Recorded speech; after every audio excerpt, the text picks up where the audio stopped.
Halo semuanya, balik lagi sama Andri Winarto. Welcome back to my YouTube channel. Kalau kalian udah perhatiin Instagram story aku, buat kalian yang udah follow, pasti kalian tahu kalau beberapa hari ini dalam waktu 2 mingguan ini, 10 harian ini aku udah 2 kali balik ke ruang isolasi yang ada di sebuah rumah sakit. Nah, aku pakai masker ini tadi buat bikin cover YouTube-nya. Ini sekarang aku lepas ya biar ngomongnya lebih enak juga.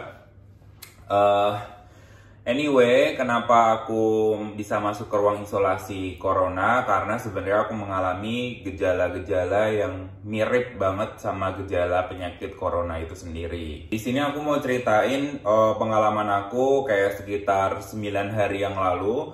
Aku pertama kali masuk ke ruang isolasi itu udah malam-malam gitu kan.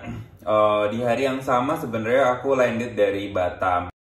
Jadi dari Batam aku ke Jakarta itu tuh kayak siang sampai sorenya. Terus habis itu aku masih ngerasa ya udah nggak apa-apa lah, aku masih kerja masih dan lain sebagainya. Terus habis itu aku sorenya ke malam aku pergi ke mall. Terus habis itu aku makan di mall itu. Cuman waktu makan di mall itu aku berasa ada sesuatu yang beda. Tenggorokanku tuh berasa sakit banget, kayak ada yang ngeblok gitu. Terus habis itu waktu makan aku mual-mual banget. Rasanya udah kayak mual banget gitu, nggak jelas. Waktu aku berdiri, aku mau pingsan. Terus aku nggak kuat jalan, udah nggak kuat jalan. Aduh, gimana nih? Itu aku posisinya sendiri. Terus aku bingung, nggak ada orang yang bisa dihubungin juga. Karena aku di Jakarta juga tinggal sendiri.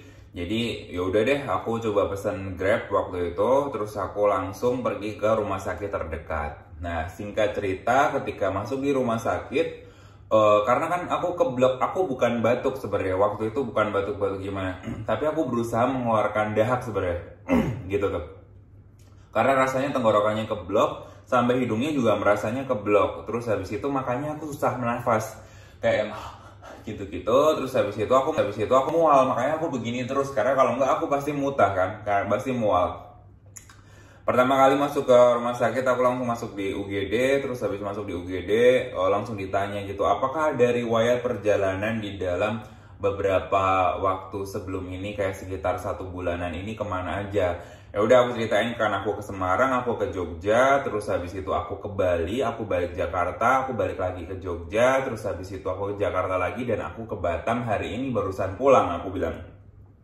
Ketika aku bilang Batam gitu kan sama Bali, mereka tuh kayak ya otomatis kayaknya sih, bukan kayaknya sih, memang aku lihat kayaknya raut mukanya langsung berubah gitu. Habis itu aku langsung dikasih masker. Nah, tadinya aku cuman diperiksa biasa aja kayak di ruang biasa, tiba-tiba aku dipindahkan ke ruang isolasi. Bedanya apa ruang isolasi sama ruang UGD yang lainnya ini? Kalau ada orang-orang yang kepo nih, penasaran, pengen tahu kayak apa. Tadinya tuh aku nggak ngeh sebenarnya kalau itu ruang isolasi. Aku pikir cuman kamar biasa gitu doang. Tapi kamar ini tidak ada jendelanya, itu yang pertama. Habis gitu, kalau di UGD lainnya biasanya kalau memang bener-bener UGD doang gitu kan, bukan ada ruangan-ruangan VIP atau apapun. Yang UGD biasa cuma ditutup sama gorden-gorden gitu. Ini nggak ada gordennya, nggak ada jendelanya, ruangannya tertutup semuanya, ditutup pintunya. Habis gitu aku langsung diambil darahnya, dicek, terus habis gitu karena aku nggak bisa nafas dan juga kepalaku sakit banget, terus dicek tensinya, terus habis itu dicek temperaturnya juga. Ternyata temperaturnya sebenarnya nggak terlalu tinggi, tapi aku keringat dingin terus, gitu. Ya udah dicek darah, lamanya minta ampun karena cek darahnya tuh macam-macam, ada cek DBD, ada cek tipes, terus macam-macam lah. Sampai akhirnya kalau nggak salah 5 jam lah itu, 5 jam kemudian baru keluar hasilnya, dan keluar hasilnya dibilang sebenarnya sih tidak ditemukan virus corona saat itu ya, dibilangin tidak ditemukan virus corona. Jadi ini kita kasih suntiknya itu untuk peredam nyeri sakit kepalanya, sama untuk peredam nyeri tenggorokannya juga, sama untuk daya tahan tubuh. Terus dikasih resep obat lah gitu. Nah, kalau mau pulang boleh pulang karena tidak ditemukan di sini ada virus coronanya. Case close ya. Aku pikir ya udah selesai gitu. 9 hari yang lalu. Aku minum obatnya rajin gitu kan. Terus habis itu aku ngerasa loh, tapi ketika minum obat kok masih timbul tenggelam nih, kayak rasanya tuh, maksudnya timbul tenggelam tuh kadang-kadang aku merasa lemas, kadang-kadang merasa mual, kadang-kadang enggak gitu. Terus udah nih obatnya udah habis ya, obatnya habis ya itu sekitar 4 hari yang lalu obatnya habis. Dan 3 hari yang lalu nih, pasti ini udah obatnya habis, aku nggak minum obat sama sekali. Bangun tidur, itu waktu bangun aku tuh tulangnya langsung berasa tulangnya lemes semuanya, terus habis itu badannya kayak yang keringat dingin semuanya. Kalau ditanya apakah badannya berasa panas, enggak, terus aku kayak gelegekan terus gitu loh. Apa sih bahasa Indonesianya? Kayak gelegekan terus. Terus udah mukanya udah pucat banget gitu ya, lebih pucat dari inilah gitu. Udah kelihatan kayak udah kayak mau mati gitu. Aku ngecek di kaca gitu, aduh gila mukanya udah pucat banget gini. Terus habis itu keringatan terus, bukan karena panas ya. Habis itu aku ngerasa mual kan, merasa mual terus, habis itu kayak susah nafas, keblok gitu kan. Apa yang aku alami di tubuh itu nunjukin gejala-gejala corona semua gitu, yaitu badannya lemas, terus habis itu apalagi tuh berasa tidak bisa bernafas, terus suhu tubuh, oke lah suhu tubuhku tuh naik turun gitu kan, paling tinggi sebenarnya ada 37,5 derajat. Itu pun ketika aku baca di beberapa infografis yang resmi, 37,5 derajat itu sebenarnya bisa masuk golongan yang sudah terkena penyakit corona yang di dalam fase tertentu gitulah. Walaupun nggak sampai 40 derajat, 42 gitu tuh nggak juga sih. Tapi suhu badanku tuh naik turun. Tapi mostly ketika aku ukur, aku tiap hari ukur juga, itu kayak sekitar 35an, which is kayak sebenarnya masih suhu normal. Tapi aku keringat dingin terus gitu. Habis itu berasa mual ya sih, aku mual terus itu waktu itu, mual banget. Terus habis gitu apalagi ya? Tapi aku bukan batuk sih, aku jadi rada bingung nih. Aku tuh nggak batuk, tapi kayak gini terus nih, kayak rasanya tuh ada dahak yang mau dikeluarin terus, habis itu hidungnya juga tersumbat. Gitulah. Itu karena aku mau fan out lagi, mau udah pusing gitu kan, terus itu ini kayak udah mau pingsan lagi nih, kayak udah gelap. Bentar gitu. Udah deh, ini sama lagi ceritanya, order Grab lagi, pergi ke rumah sakit, aku pergi ke rumah sakit yang sama. Cuman bedanya waktu ini aku langsung mau pergi ke dokter internisnya biar tahu gitu kan seperti apa. Cuman waktu tahu nggak, hal pertama yang aku lakukan ketika masuk di rumah sakit itu adalah aku masuk terus habis itu tanya-tanya daftar gitu kan, mau daftar di mana, ini kayak dokter internis bla bla bla gitu, kayak udah nggak tahu, nggak jelas gitu. Naik ke lantai berapa tuh, lantai 2. Terus habis itu mau daftar, saya lama banget gitu tuh. Mungkin karena aku sakit ya, jadi berasa lama banget. Hal pertama yang aku lakukan adalah muntah. Waktu ditanyain susternya, karena susternya malah jawabnya gitu kan, malah ini nggak tahu ini beneran seperti ini atau yang ada di kepala aku ya, tapi kok semuanya berjalan lambat dan juga dia mah jawabnya kayak orang nggak niat gitu, padahal aku udah kayak orang mau mati waktu itu. Aku mau muntah, untung aku nggak muntah di mukanya susternya gitu. Aku langsung pergi ke toilet, aku muntah-muntah, so sorry, aku muntahnya ada di wastafel. Aku tahu itu nggak proper, tapi tadinya aku pikir oh ya udah cuman mau muntah nggak jadi kan, ternyata aku muntah banyak banget. Bahkan kayak dari makan makanan yang kemarin. Terus semalam aku muntahin semua, sorry ya, aku ceritain juga ini. Terus udah panik dong, menuduh apa nih yang terjadi sama aku gitu kan. Terus perutnya tuh kayak mules ya, bukan mules sih ya, tapi kayak yang sakit banget gitu. Udah aku keluar gitu, aku nggak bisa gerak gitu kan, aku kayak yang udah nggak bisa gerak gitu tuh. Aku dibawa pakai kursi roda sampai dan akhirnya dibawa ke kursi roda, terus dibilang, oh iya ini ternyata ada riwayat ini ya, pernah ke UGD sebelumnya, habis itu pernah dari Batam, pernah dari Bali gitu, Bapak harus masuk ke ruang isolasi gitu. Aduh, again ya gitu tuh. Masuklah akhirnya ke ruang isolasi. Kali ini masuk ke ruang isolasi, ceknya lebih banyak lagi. Jadi cek ludahnya juga, terus cek darahnya, habis gitu ronsen juga, dan lain-lain lah gitu. Di infus ini entah badan aku yang menolak atau susternya gitu ya. Ini kayak aku suruh sampai udah ada nih 1, 2, 3, ada 4 nih di sini nih, bekas jarum suntik ya, infus ya.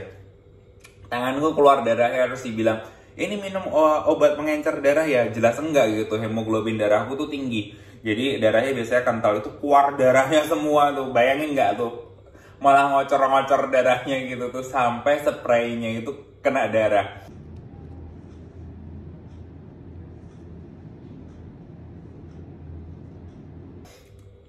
Dikasih lah, akhirnya dikasih infus gitu, udah nggak Aku kayaknya nggak gitu denger suaranya gitu tuh, aku mau melek juga udah kayak nggak bisa, udah akhirnya diinfus nggak getting better, sebenarnya diambil darahnya 2 ampul gitu kan, sampai dicek macam-macam, dicek virus dan lain sebagainya. Sama sih beberapa jam kemudian akhirnya ada dokter balik jelasin, ini dokter umum nih, balik jelasin, oh ini sel darah putihnya tinggi berarti lagi melawan bakteri. Sama seperti yang kemarin dijelasin 9 hari yang lalu. Ya waktu itu berapa hari yang lalu gitu kan. Dibilang ini, tapi nggak ada TBC, nggak ada corona juga nggak ada. Terus habis virus yang apa ya berbahaya lainnya kayak tipes gitu segala macam juga nggak ada gitu. Udah akhirnya cek sputum.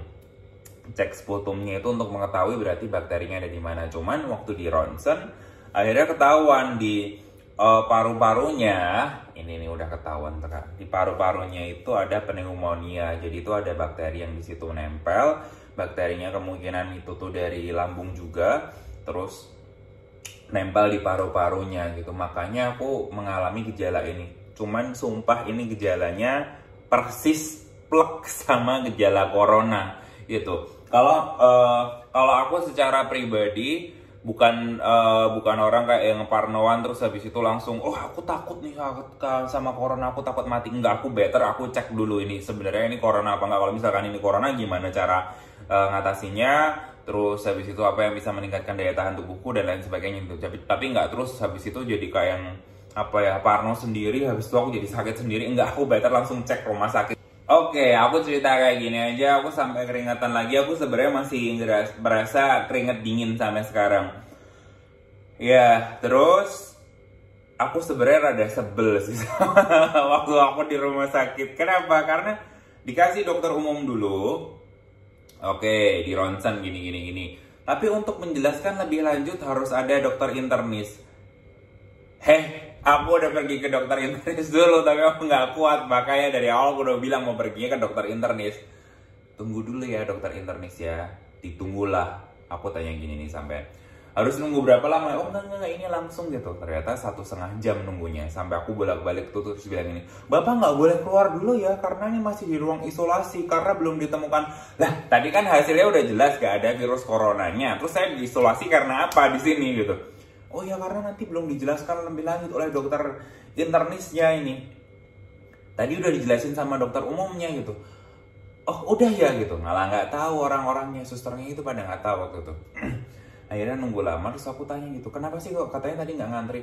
Oh ya ini karena dokter internisnya ini lagi menangani pasien-pasien yang lebih parah dari bapak gitu. Oke. Kalau gitu saya nggak mau ada di ruang isolasi gitu. Karena waktu itu aku dijadiin literally satu sama orang yang barusan balik dari Eropa, dan itu batuk-batuknya parah banget gitu kan. Kayak mau makan orang gitu, udahan batuk-batuknya. Terus aku dijadiin satu gitu kan. Aku udah dengeran kan dia cerita riwayatnya, dia habis balik dari Eropa. Kemarin banget barusan landing, terus habis itu dia di Eropa kayak sekitar 10 harian gitu lah. Yang anjir nih, malah bisa-bisa gue gak kena corona, malah jadi kena corona nih gitu kan. Terus kenapa harus ada di ruang isolasi kalau misalkan udah dikasih tahu kalau misalkan nggak ada coronanya kan. Ya udah, tapi aku akhirnya nunggu sampai sejam kemudian, 1,5 jam itu tuh lebih tepatnya.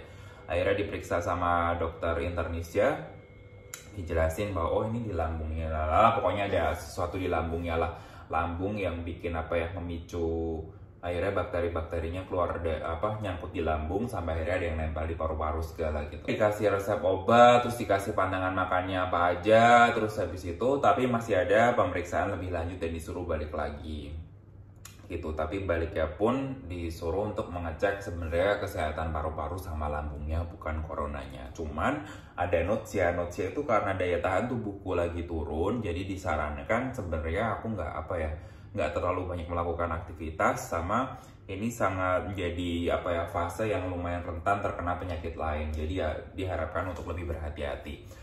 Dari video ini terus habis itu kalau orang-orang nanti ada yang motongin video-video ini dibuat sesuatu hal yang tidak berguna gitu kan, atau mau dijadiin apapun itu, aku mau kasih tahu ini, kayak semoga kalian semua juga nonton the complete videonya juga. Kalau misalkan nanti ada yang motong-motong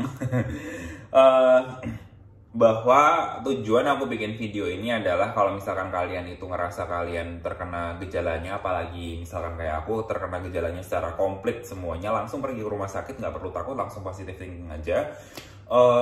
Rumah sakit di Indonesia banyak yang sudah punya ruang isolasi juga, terus habis itu apa ya, banyak orang yang sebenarnya sudah sembuh juga dari corona gitu. Jadi corona itu sendiri setelah aku dijelasin macam-macam, ini adalah salah satu bentuk mutasi dari virus flu sebenarnya yang memang jadinya parah banget di tubuh manusia. Tapi kalau misalkan kalian sendiri ini masih tubuhnya fit gitu, ya kalian secara daya tahan tubuhnya juga punya imun yang bisa melawan virus itu sendiri. Terus habis itu yang kedua, kalaupun misalkan ada apa ya, kenapa tadi aku bilang langsung ke rumah sakit, karena mungkin kalau misalkan dari kalian sendiri nih itu nggak berasa nih, nggak apa-apa lah cuma sakit gini-gini doang gitu kan, tapi nggak dicek gitu, bisa jadi nanti ngenularin ke orang-orang yang daya tahan tubuhnya itu lemah gitu. Jadi menurut aku better dicek sih, apa sih salahnya sih cek darah daripada kalian nularin orang malah yang nanti daya tahan tubuhnya lebih lemah daripada kalian, malah mereka terjadi sesuatu yang tidak diinginkan gitu kan. Cek darahnya itu bayar berapa, cek darah sama virus samalah, tergantunglah di rumah sakit ya. Di rumah sakit masing-masing ada cek darah sama cek virus. Kalau mau kalian cek ludah sekalian, ada juga. Kalau kemarin kebetulan kalau nggak salah cek ludah itu 450.000, kalau cek darah itu sekitar kayak 500 ribuan gitu lah kalau misalkan cek macam-macam gitu. Tapi aku kemarin googling, ternyata di beberapa rumah sakit yang lainnya gitu tuh ada yang lebih murah gitulah ceknya. Dan di Indonesia fasilitasnya udah oke banget, jadi nggak perlu takut sama sekali. Sekian video dari aku, stay positif, apapun yang terjadi sama kalian, langsung pergi ke rumah sakit atau ke dokter terdekat. See you!